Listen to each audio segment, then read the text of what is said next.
Aleluia. Amém. Que tempo tão maravilhoso na presença de Deus. Amém. Quantos nesta tarde podem dizer que têm sido já abençoados neste tempo de adoração e louvor a Deus? Olha, meu amado irmão, Deus quer fazer alguma coisa grande na tua vida. E eu acredito que Deus quer falar aos nossos corações e que nesta tarde Ele ainda quer continuar a falar. Mas eu acredito que Deus já tem falado e que tem sido muito bom. Podemos dar glória a Jesus por isso. Aleluia! Amado irmão, no teu lugar, levanta ainda as tuas mãos ao céu e agradece ao Senhor por este tempo na sua presença, por este tempo que já podemos estar diante dEle, adorando a Ele, louvando a Ele. Dá glória a Ele nesta tarde. Aleluia! Aleluia, aleluia. Te exaltamos, Senhor, te glorificamos, Deus. Aleluia. Aleluia, aleluia, aleluia, aleluia. Será que podemos levantar as nossas mãos e dar glória a Jesus nesta tarde? Ainda por mais uns instantes. Aleluia, aleluia. Aleluia, aleluia. Deus fala aos nossos corações nesta tarde agora pela Tua palavra. Derrama do Teu Espírito e da Tua bênção. Derrama da Tua graça. Derrama da Tua presença de uma maneira tão maravilhosa sobre cada um de nós e abençoa em nome de Jesus. Amém. Aleluia, aleluia, aleluia. Meus amados, podeis tomar os vossos lugares e nesta tarde tem vindo ao meu coração falar acerca de um tema que tem a ver com os dias de hoje. E para falar dos dias de hoje, eu queria ir buscar o tempo dos profetas. Eu sei que você está a pensar, mas então, pastor, em que é que ficamos? É os dias de hoje ou é o tempo dos profetas? A verdade é que eles já passaram pelos mesmos dilemas e pelos mesmos problemas que nós passamos hoje. E acredito que se ficou escrito na palavra de Deus é para nós podermos aprender. Aleluia! Então, eu gostava de trazer esta tarde 3 profetas. 3 povos ou 3 situações as quais nós vivemos hoje também. 3 homens que souberam lidar com situações complicadas e que nós precisamos de aprender com eles para também saber lidar com situações complicadas. Para além disso, estes 3 profetas de Deus eram contemporâneos. Viveram todos na mesma altura. E permitam-me dizer-vos, nós hoje vivemos tanta coisa diferente ao mesmo tempo.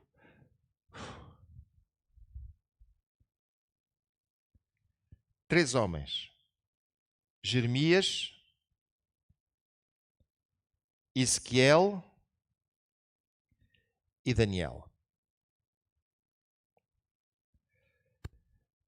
Estes 3 homens viveram em sítios diferentes, lidaram com situações diferentes e hoje tu e eu temos que lidar com todas elas. Eles foram usados por Deus para serem uma referência, para serem alguém que fez diferença naquela altura. Muitas vezes isso foi feito com sofrimento, mas eles foram usados por Deus para ser alguém especial. Eu acredito que no nosso meio, eu acredito que aqui estão homens e mulheres que Deus quer usar hoje para serem diferença, para fazerem diferença na nossa sociedade, para poderem ser uma referência na nossa sociedade. Provavelmente tu estás pensando quem? Se calhar Deus está olhando tu. Se calhar tu estás pensando quem é o irmão aqui que nós podemos ver e se calhar Deus está dizendo, eu estava a pensar em ti. Talvez estás dizendo quem é que aqui tem estas características. E Deus está dizendo, tu não tens, mas eu posso fazer com que tu tenhas. Eu acredito que Deus quer te usar a ti e a mim hoje. Deixa-me começar a falar acerca de Jeremias. Alguns dizem que Jeremias foi o profeta chorão. A vida de Jeremias foi uma vida muito simples. Ele só tinha que profetizar desgraça. E dizia, vocês não façam isso porque vai acontecer. E ele ouvia do outro lado as pessoas dizer, cala-te, mentiroso. Nós só queremos ouvir profetas que digam coisas bonitas. Isso só nos atira para baixo, nós queremos pessoas que nos atirem para cima. E logo mais vinha aquilo que ele tinha profetizado.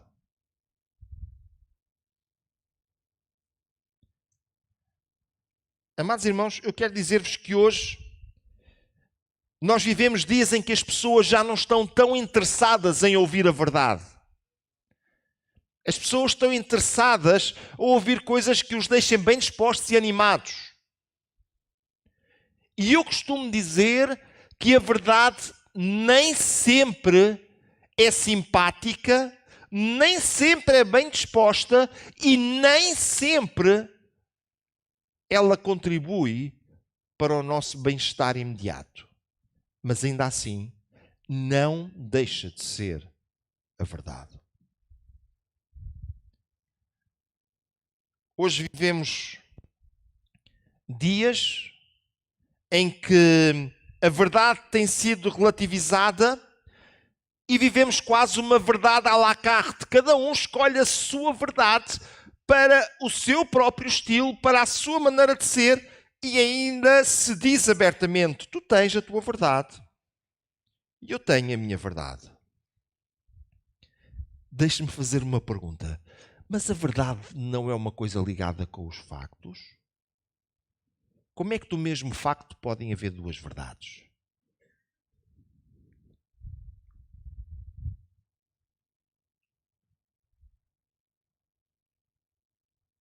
Hoje em dia, nós encontramos por toda a parte pessoas dizendo que falam em nome de Deus e dizem tudo menos aquilo que Deus quer que eles digam. Eles não dizem o que Deus quer que eles digam, eles dizem aquilo que tu queres ouvir. E Deus não está vinculado àquilo que eu quero ouvir. Jeremias, no capítulo 14 e no versículo 14, nós encontramos, disse-me o Senhor, os profetas profetizam mentiras em meu nome, nunca os enviei, nem lhes dei ordem, nem lhes falei. Visão falsa, adivinhação, vaidade e o engano do seu íntimo são o que eles vos profetizam. Vejam o que é que Deus disse acerca daqueles que diziam estar a falar em nome de Deus. Nunca os enviei, não lhes dei ordem, não lhes falei. Eles dizem mentiras em meu nome. Nos dias em que nós vivemos, muitas pessoas têm-se levantado a dizer Deus me disse, Deus me revelou. Deus disse para eu vos dizer, Deus falou-me. E na verdade Deus não falou. Quando Deus fala, tudo aquilo que é dito cumpre-se. Quando o homem fala, poder-se-á cumprir ou não. Deus nunca falha. No entanto, as pessoas hoje andam à procura de conversa agradável. Conversa que ajude o seu ego, que os deixe muito felizes e bem dispostos. Com felicidade e boa disposição. Muita gente, estou pesando cada uma das minhas palavras, muita gente está caminhando para o inferno. Mas, meu amado irmão, prezada irmã, quando nós voltamos à palavra de Deus, quando nós vamos àquilo que Deus diz realmente, eu quero te dizer que pode ser duro aquilo que nós estamos ouvindo, mas conduz-nos para a vida eterna. Aleluia! Pode ser duro aquilo que nós estamos ouvindo, mas por ser a verdade de Deus, sempre ir-se-á cumprir. Aleluia! Deus nunca falha. A sua palavra cumpre-se sempre. lá no capítulo 23 e no verso 21 de Jeremias, diz: não mandei esses profetas. Todavia eles foram correndo, não lhes falei, e eles contudo profetizaram.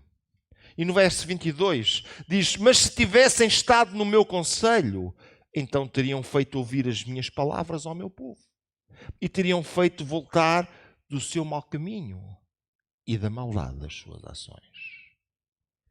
Deus estava avisando insistentemente que iria castigar o povo. E estava chamando aquelas pessoas ao arrependimento. Sabe o que é que eles disseram? Essas palavras: não digam isso. Isso até é feio de se dizer. E logo mais, o povo sofreu castigo. Meus amados irmãos, hoje em dia nós vivemos pessoas numa sociedade onde as pessoas não querem ouvir a verdade de Deus. E sabe o que é que acontece? E eles dizem: isso é muito feio, isso agride-nos. E alguns deles, por não terem sido confrontados com a verdade do Evangelho, que muitas vezes é dura, confrontar-se-ão com a realidade do inferno, que é muito mais dura ainda. Mas se nós olharmos para aquilo que Deus tem para cada um de nós, para aquilo que Deus deixou na sua palavra para cada um de nós, nós podemos passar muitas vezes por algo duro, mas nós vamos passar a eternidade com Cristo, numa alegria que não há comparação. Aleluia! São precisos Jeremias capazes de levar uma palavra dura, mas que é de Deus. São precisos Jeremias capazes de ter a coragem de dizer: o que eu te vou dizer não é o que tu queres ouvir, mas o que eu te estou a dizer é aquilo que é capaz de te tirar do caminho para o inferno e te pôr no caminho da vida eterna com Cristo. São precisos Jeremias capazes de arriscar. Quando eu digo arriscar, digo ser maltratado. Se calhar mais do que isso. Vejam Jeremias capítulo 26, nos versos 8 e 9. Tendo Jeremias acabado de falar tudo quanto o Senhor lhe havia ordenado, que dissesse a todo o povo, lançaram mão dele os sacerdotes, os profetas e todo o povo, dizendo: serás morto. Isso que tu estás a dizer é muito duro. Não te queremos. E lançaram mão dele e disseram: serás morto. Amados irmãos, prezadas irmãs, deixem que vos diga nesta tarde: são precisos Jeremias, homens e mulheres, capazes de enfrentar, para que a palavra de Deus possa chegar a todo lugar. A verdade de Deus muitas vezes é perseguida até por aqueles que a deveriam anunciar. Jeremias, no capítulo 20 e no versículo 1, fala acerca de Pazur, filho do sacerdote, e diz que era presidente na casa do Senhor e ouviu a Jeremias a profetizar estas coisas. Sabe o que é que ele fez? Veja lá no versículo 2. E Pazur, filho do sacerdote, então feriu Pazur ao profeta Jeremias e o meteu no tronco que estava na porta superior de Benjamim, na casa do Senhor. No dia seguinte, Pazur tirou Jeremias do tronco. Agora vais ficar preso aí no tronco.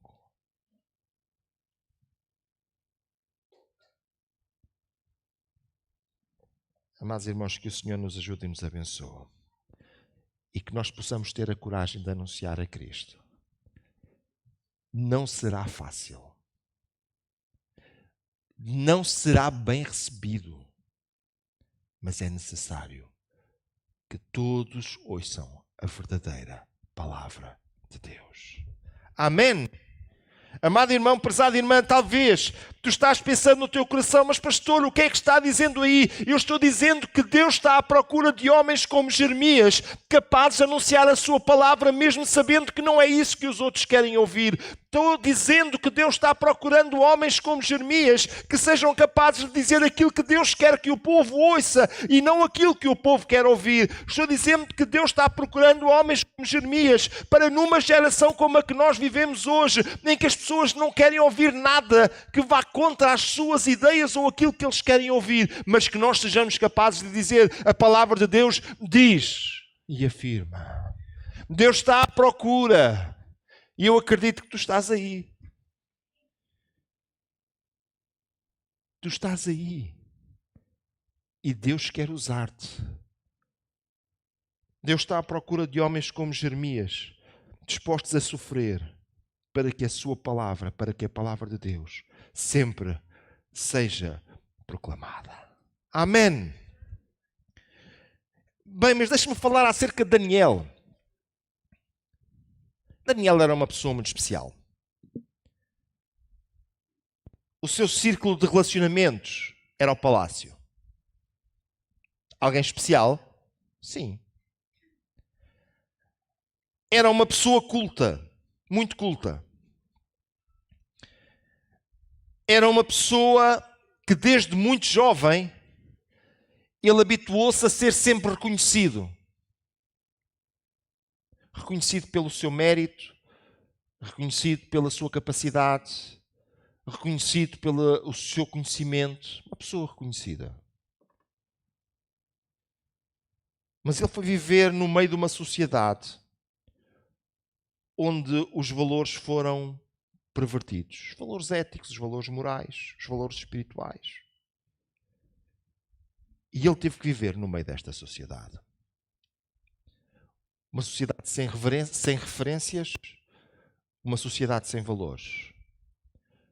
A nossa sociedade tem perdido os seus valores. Esta sociedade tem perdido as suas referências. O certo já não é certo. É certo para mim ou para ti, mas não tem que ser certo. O errado também nem sempre é errado. E por vezes tenta-se justificar os maiores disparates, sem ninguém perceber porquê.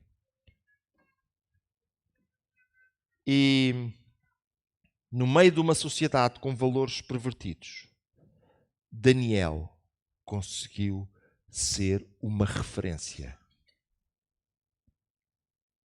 Olha, se Jeremias nos desafia a ser pessoas capazes de apresentar uma palavra, Daniel desafia-nos a ser pessoas capazes de nos apresentar como referência. A palavra de Deus fala-nos lá em Daniel capítulo 5 e no versículo 1 que o rei Beltesazar deu um grande banquete a 1000 dos seus grandes e toda a gente bebeu muito. Fizeram tudo o que era disparates. Até acharam que no meio das suas orgias podiam misturar os utensílios que trouxeram do templo lá de Jerusalém. E eles estavam ali no meio de uma grande confusão. Se você for ler o texto, vai perceber que havia um homem que, apesar de ser um palaciano, certamente uma pessoa de grande estatura dentro do palácio, não estava lá. Essa pessoa era Daniel.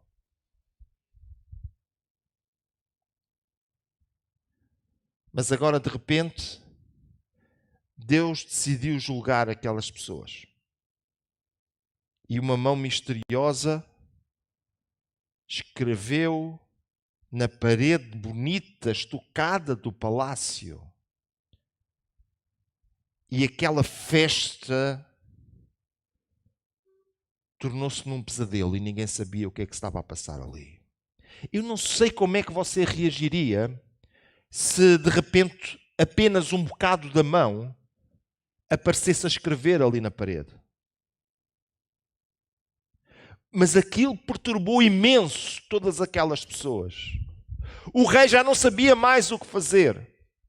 E veio a sabedoria da rainha mãe para trazer algum equilíbrio e até uma solução para aquela situação. Veja lá no capítulo 5 e no verso 10 até ao verso 12. A rainha mãe, por causa do que havia acontecido ao rei e aos seus grandes, entrou na casa do banquete e disse: ó rei, vive eternamente. Não te turbem os teus pensamentos, nem se mude o teu semblante. Há no teu reino um homem que tem o espírito dos deuses santos. E nos dias de teu pai se achou nele luz, inteligência e sabedoria, como a sabedoria dos deuses. Teu pai, o rei Nabucodonosor, sim, teu pai, ó rei, o constituiu chefe dos magos, dos encantadores, dos caldeus e dos feiticeiros. Porquanto espírito excelente, conhecimento, inteligência e interpretação de sonhos e declaração de enigmas e solução de casos difíceis se acharam neste Daniel, a quem o rei pusera o nome de Beltesazar. Chame-se, pois, Daniel, e ele dará a interpretação. O que é que esta senhora veio dizer? Tu tens essa gente toda, que são os que bebem contigo. Mas existe aí alguém que é uma referência. Amados irmãos, nós não somos chamados para viver a vida que o mundo vive lá fora, mas somos chamados para ser uma referência quando as coisas não estão correndo como eles gostavam que estivessem, porque o Espírito de Deus, Ele é sobre nós, aleluia. As pessoas devem de olhar para a igreja, para o povo de Deus, como pessoas diferentes e como pessoas a quem eles conseguem recorrer, como pessoas a quem eles conseguem olhar e dizer, bem, ele é diferente. Mas há alguma coisa de especial nele. E, meu amado irmão, eu quero te dizer que tu foste salvo pelo sangue de Jesus Cristo. O Espírito Santo de Deus habita na tua vida para que tu sejas diferente e para que possas ser uma referência no meio das pessoas em quem vives. Aleluia! Uma referência como Daniel. Amém!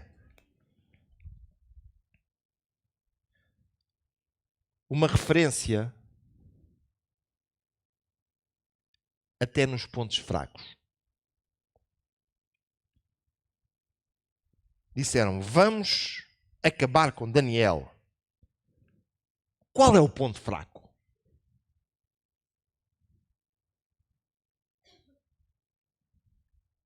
Capítulo 6 de Daniel, no versículo 4. Então os presidentes e os sátrapas procuravam ocasião para acusar Daniel a respeito do reino, mas não puderam achá-la. Aleluia! Amados irmãos, nós devemos ser uma referência, porque devemos procurar uma vida reta. E quando vierem atrás de nós para procurar acusar-nos, nós devemos e devem dizer, nós não vamos conseguir acusá-los. Olha, meu amado irmão, Deus salvou-me. Deus salvou-te. E Ele deseja que tu sejas santo como Ele é santo. E essa santidade não é apenas uma coisa de igreja. É muito mais do que isso. É a vida que nós vivemos lá fora também. E veja, procuravam ocasião para acusar a Daniel a respeito do reino, mas não puderam achá-la, nem culpa alguma, porque ele era fiel. E nele não se achava nenhum erro, nem culpa. Bem, tiveram que arranjar um plano B. Veja no verso 5. Então disseram, pois, estes homens, nunca acharemos ocasião alguma para acusar este Daniel, se não procurarmos contra ele na lei do seu Deus. Queremos acusar Daniel? Muito bem.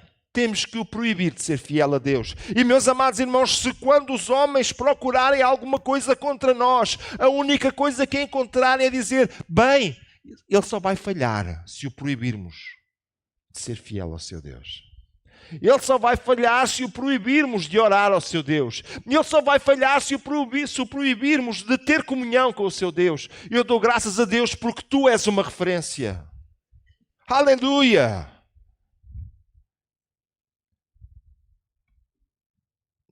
Depois de Daniel ir para a cova dos leões, sabe porquê?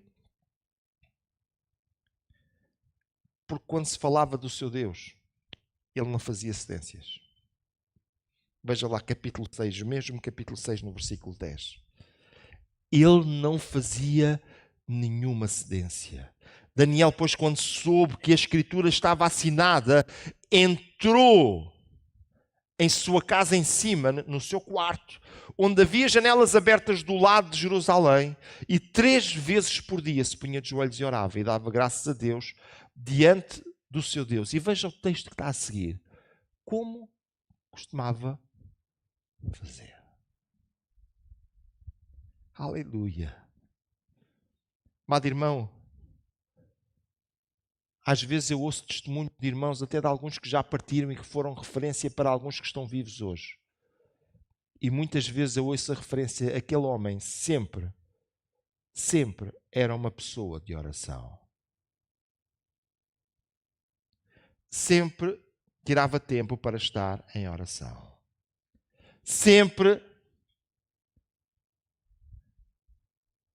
precisas ser uma referência no teu tempo de oração. E sabe uma coisa? Aqueles homens disseram, bem, só aqui temos que o proibir de orar. E então aí nós vamos conseguir apanhá-lo. Eles conseguiram apanhá-lo, enganando o rei. E agora Daniel tinha passado uma noite encostado aos leões. E o rei tinha passado a noite muito preocupado lá no palácio. Porque ele gostava do Daniel. E ele estava triste por Daniel ter sido lançado na cova dos leões. Mas porque Daniel era uma referência, ele não era uma referência apenas porque ele era inteligente, ou ele era uma referência apenas por causa de alguma coisa pessoal de Daniel, ele era uma referência por causa do Deus que ele tinha e da sua fidelidade a Deus. Agora o rei vai lá de manhã à procura de Daniel e sabe qual é a pergunta que lhe faz? Veja no versículo 20 deste mesmo capítulo. E chegando ele à cova, chamou por Daniel com voz triste e disse o rei a Daniel, Daniel, veja como é que ele é definido, servo do Deus vivo. Ele era uma referência. Quem é Daniel? É o servo do Deus vivo.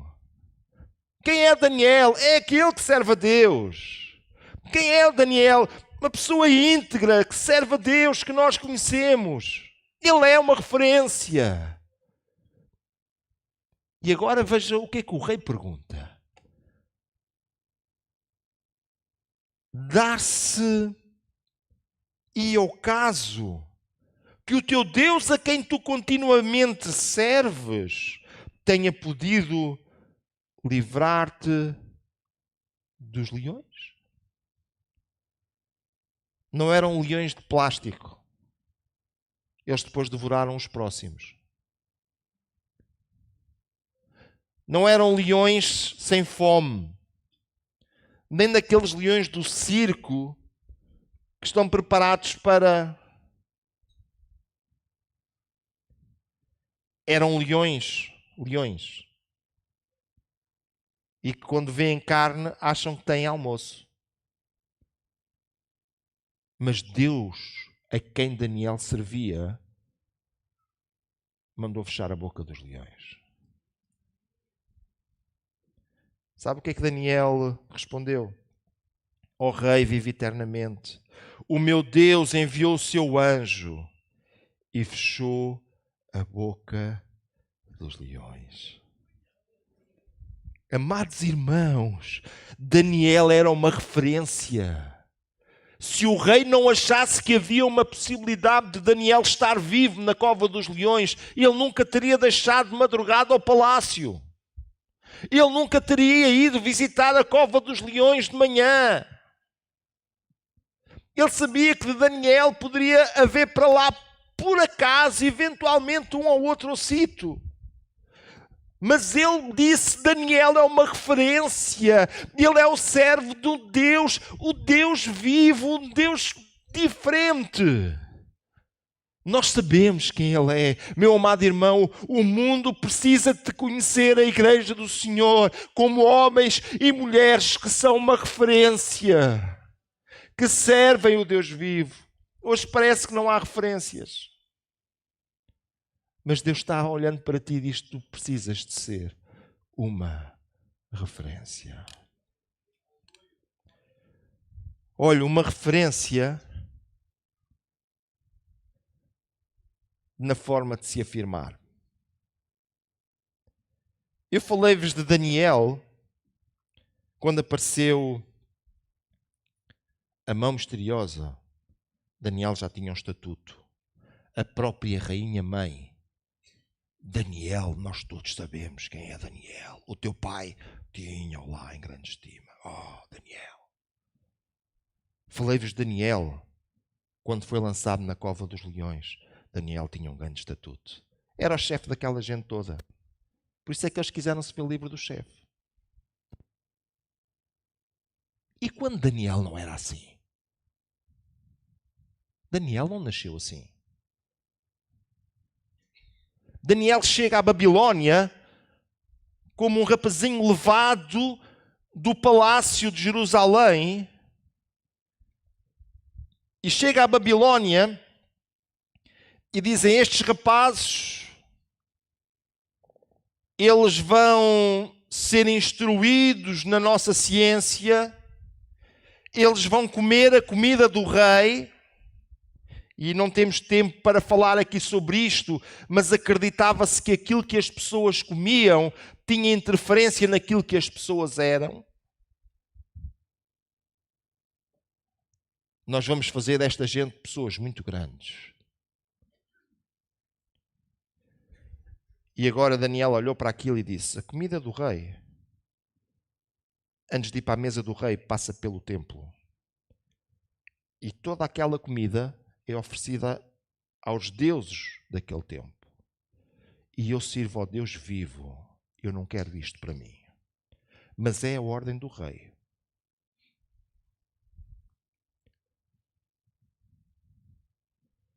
Venha comigo. Capítulo 1 de Daniel, versículo 8.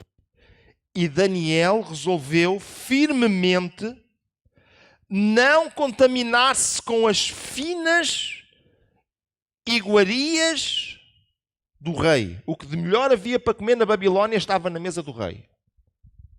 Nem com o vinho que ele bebia. Então pediu ao chefe dos eunucos que lhe permitisse não contaminar-se. Sabe o que é que ele disse que ia comer?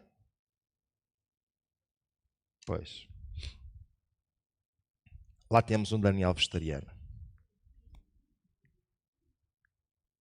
Sabe porquê que ele não queria a carne?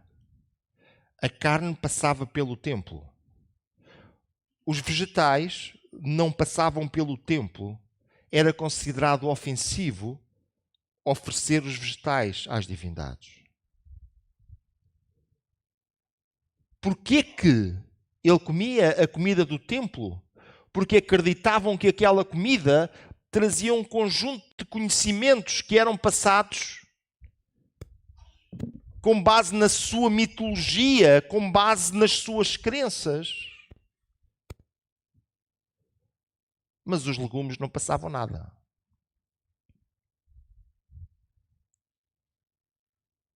E sabe o que é que Daniel disse?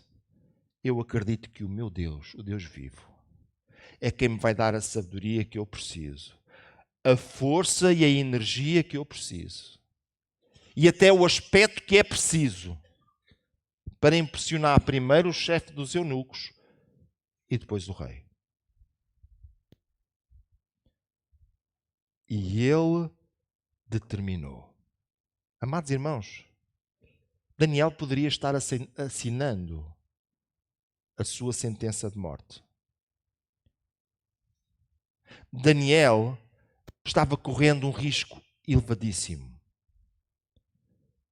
Mas Daniel disse, independentemente do risco que ocorra, primeiro que tudo eu sirvo a Deus. Este Daniel que chegou a esta estatura tão grande, o Daniel que se sentou lá encostado aos leões, no meio da cova dos leões, foi o Daniel que começou por dizer, eu rejeito a comida do rei. Amado irmão, prezada irmã, eu acredito que Deus quer que tu e eu sejamos uma referência. Mas primeiro, o ponto de partida é que nós precisamos de determinar no nosso coração viver de acordo com a vontade de Deus.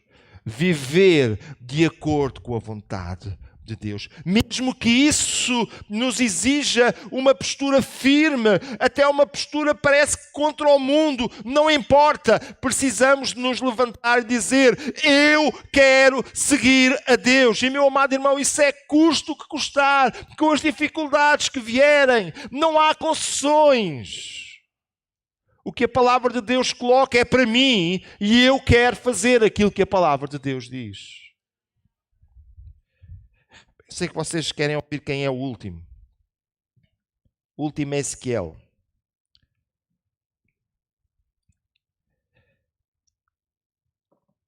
Eu tenho um fraquinho pelo livro de Ezequiel.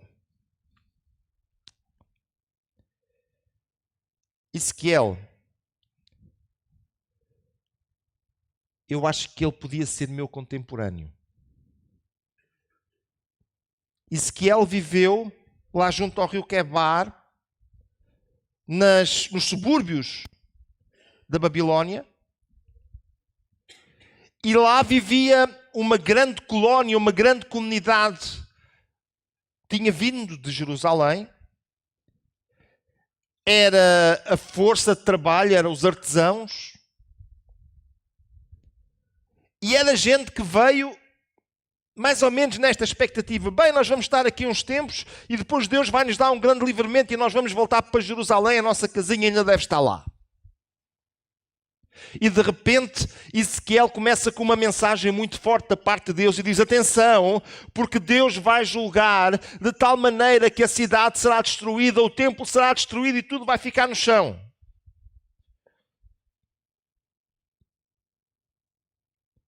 Oh, isso não vai acontecer. Não, Ezequiel. De repente, vem a notícia. A cidade foi arrasada, o templo está no chão. E este povo que vivia numa grande ilusão, de repente, todas as bases da sua expectativa foram tiradas. E eles passam a viver debaixo de uma profunda desilusão e de uma grande frustração.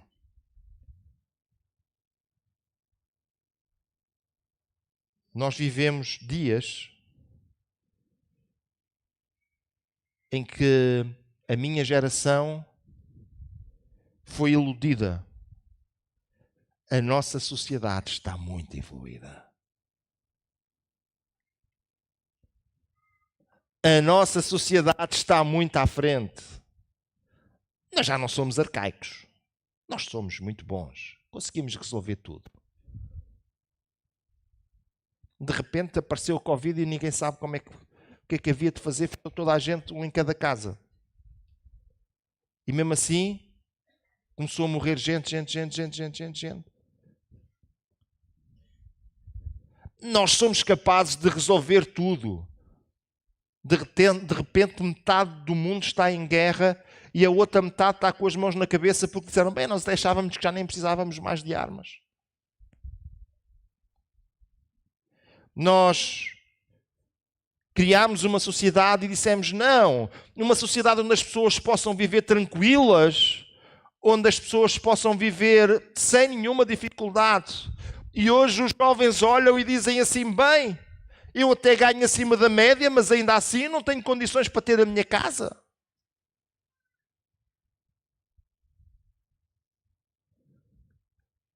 E de repente, parece que todas as bases desta ilusão foram cortadas. E as pessoas vivem tristes e desiludidas.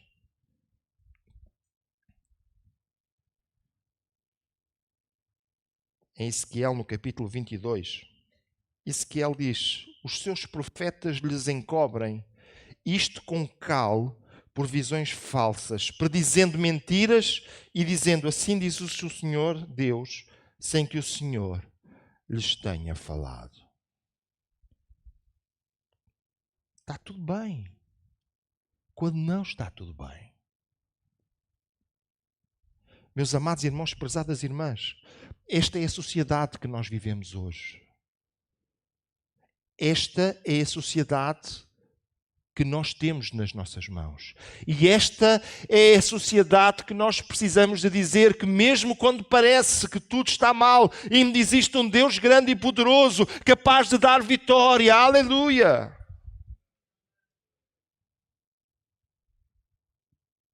No capítulo 37 de Ezequiel, nós encontramos a famosa passagem do Vale dos Ossos Secos. Ossos, ossos, ossos, ossos, ossos.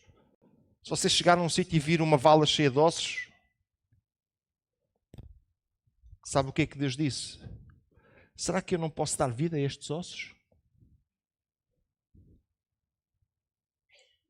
Sabe o que é que as pessoas sentem hoje? Isso agora já não dá. Isso era no passado. Agora está tudo perdido. Nós agora estamos numa situação miserável. E sabe o que é que Deus quer que tu digas? Será que o meu Deus não consegue dar vida a estes ossos? Será que Deus não tem ainda resposta para os problemas da sociedade de hoje? Será que Ele perdeu o seu poder? Será que Ele perdeu a sua força? Será que Ele perdeu a sua capacidade, a sua eficácia? Quero-te dizer que não. E Deus está à procura que tu sejas como um Ezequiel para levar esperança a pessoas que hoje não têm esperança. O suicídio tem aumentado e, sobretudo, tem aumentado nas faixas, nas camadas mais jovens. Sabe porquê? Porque não encontram esperança. Não encontram uma razão. Não encontram uma saída. Eu quero dizer que Deus procura homens que possam levar a esperança de Deus, a esperança que há em Cristo Jesus, a uma sociedade que não vê saída, que não vê esperança. Veja.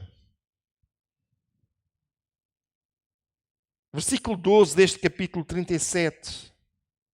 Eis que abrirei a vossa sepultura e vos farei sair dela, ó povo meu, e vos trarei à terra de Israel.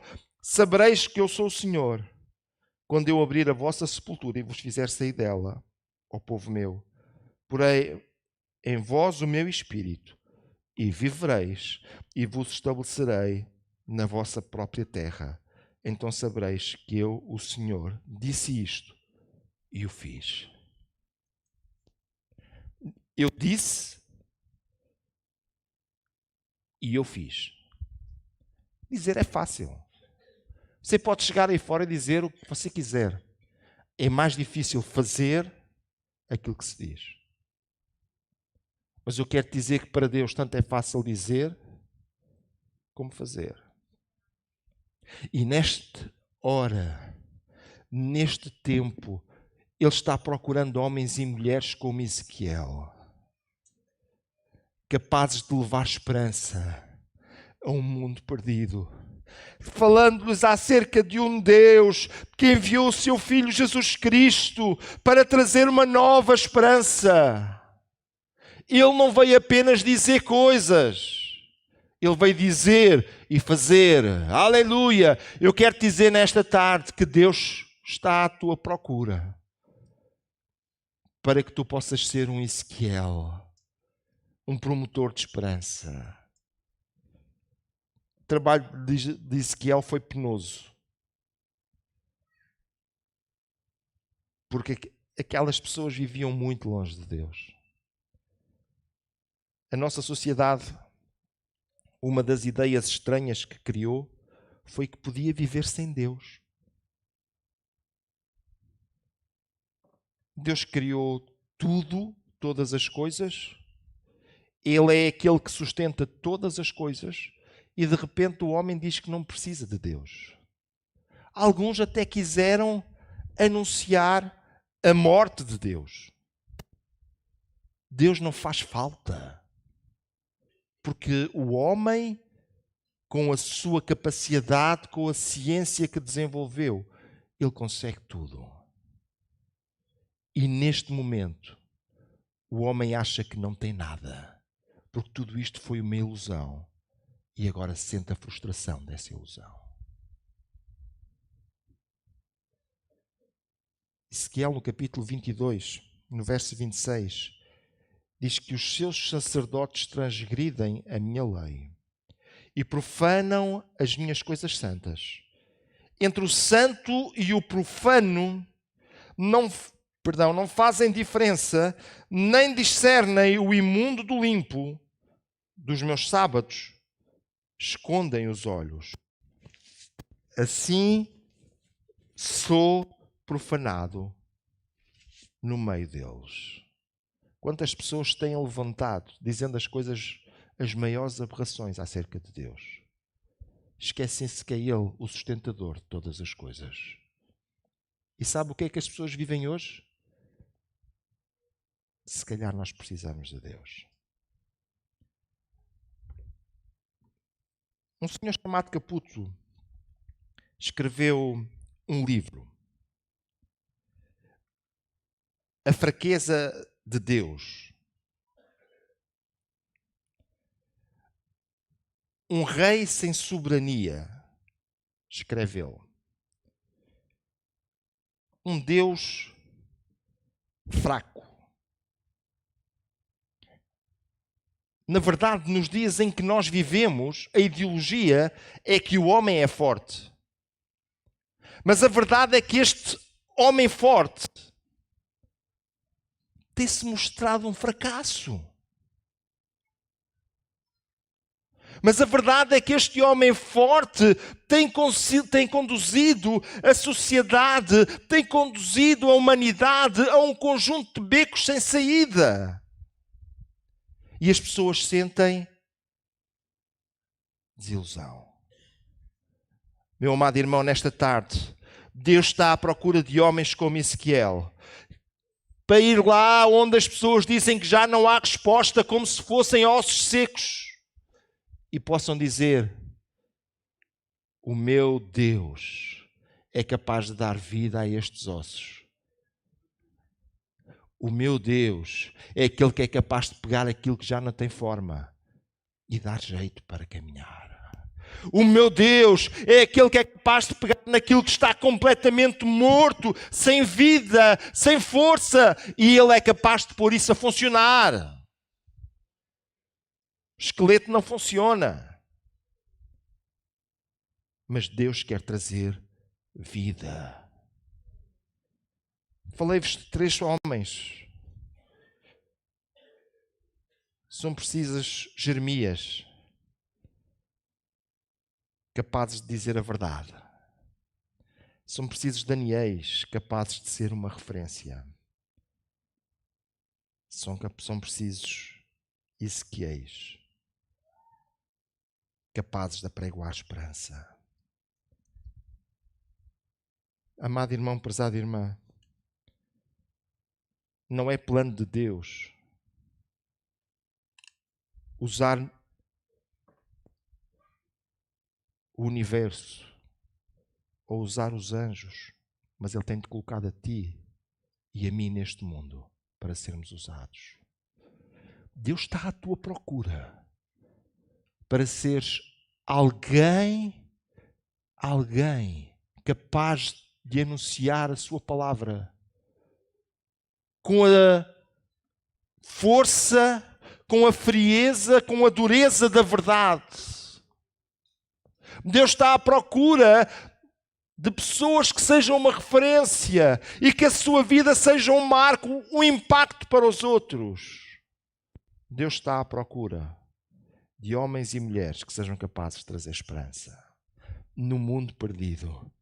Possam ser promotores de esperança. Eu pedia que nós ficássemos de pé. E se porventura o Espírito Santo de Deus tem falado à tua vida nesta tarde, talvez tu tenhas pensado tantas vezes acerca de tantos estes problemas, mas talvez nunca pensaste que podes fazer parte da solução. Eu acredito que Deus está olhando para ti. Eu acredito que Deus está falando contigo. Eu acredito que Deus está falando à tua vida. E Deus quer te dizer: eu quero que tu sejas parte da solução. Eu quero que tu venhas fazer parte desta solução. Nesta tarde, coloca-te nas mãos de Deus. Fecha os teus olhos no lugar onde tu estás. E se o Espírito Santo tem falado à tua vida, se o Espírito Santo tem falado ao teu coração, se o Espírito Santo tem falado talvez à tua mente e tem trazido coisas que tu já viste e já pensaste, e o Espírito Santo foi trazer novamente à tua memória. Diz Deus: eu estou aqui. Como Isaías, usa-me a mim.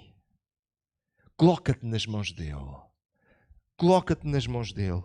Eu queria convidar nesta tarde o pastor Ludger a vir aqui à frente e ia pedir que ele orasse ao Senhor nesta tarde, pedindo a bênção de Deus para cada irmão, para cada irmã que tem realmente ouvido a palavra de Deus, para que possa ser como um Jeremias, para que possa ser como um Daniel, para que possa ser como um Ezequiel neste mundo e nesta sociedade. Deixa-te usar nas mãos de Deus. Aleluia, aleluia. Aleluia. Amado irmão, fala com Deus nesta tarde. Aleluia.